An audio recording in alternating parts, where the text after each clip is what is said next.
Assalomu alaykum, yaxshi keldingizmi? Rahmat. Qalay, charchamadinglarmi? Rahmat, Allohga shukr. Bitta ko'raylikchi. Yuravering. Oh, eshikdan ham zo'rini qo'yibsizlar a? Kiring aka. Oh. Ko'ringchi. Oh. Aka, uyingizni taniyapsizmi? Yo, vashshi zo'r chiqibdi.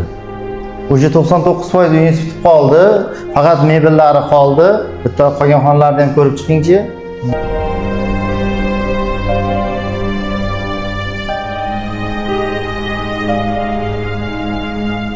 Aka, ishimiz ma'qul bo'ldimi sizga?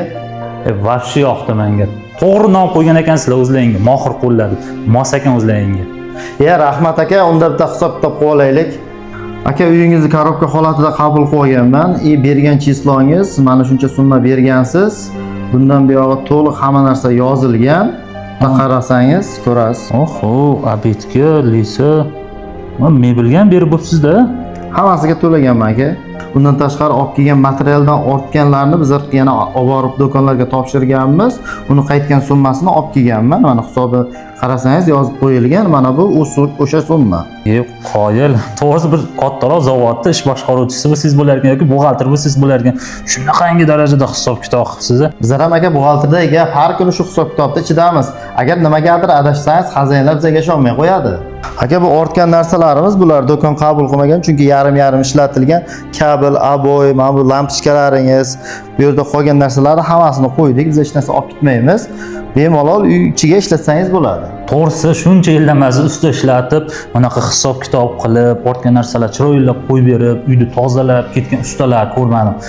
Qoyil sizlarga haqiqatan odamlar maqtaganda ishlaysizlar ekan.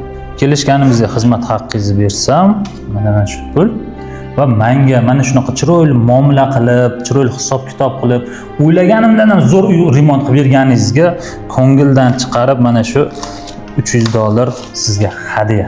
Biz ham 15 yildan beri ustachilik qilgan bo'lsak, doim xazinlarga ishimiz yog'ib, muomalamiz yog'ib, doim pul qo'shib beradi. Bizlarda ham o'zimizning odatimiz bor. Shu dogovor qilgan summadan $200 bizdan sizga. Qoyil.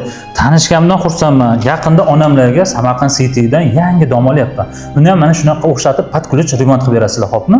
Nasib bo'lsa, onangizga yoqadiganday qilib beramiz, yaxta ham. Sog' bo'ling. Rahmat.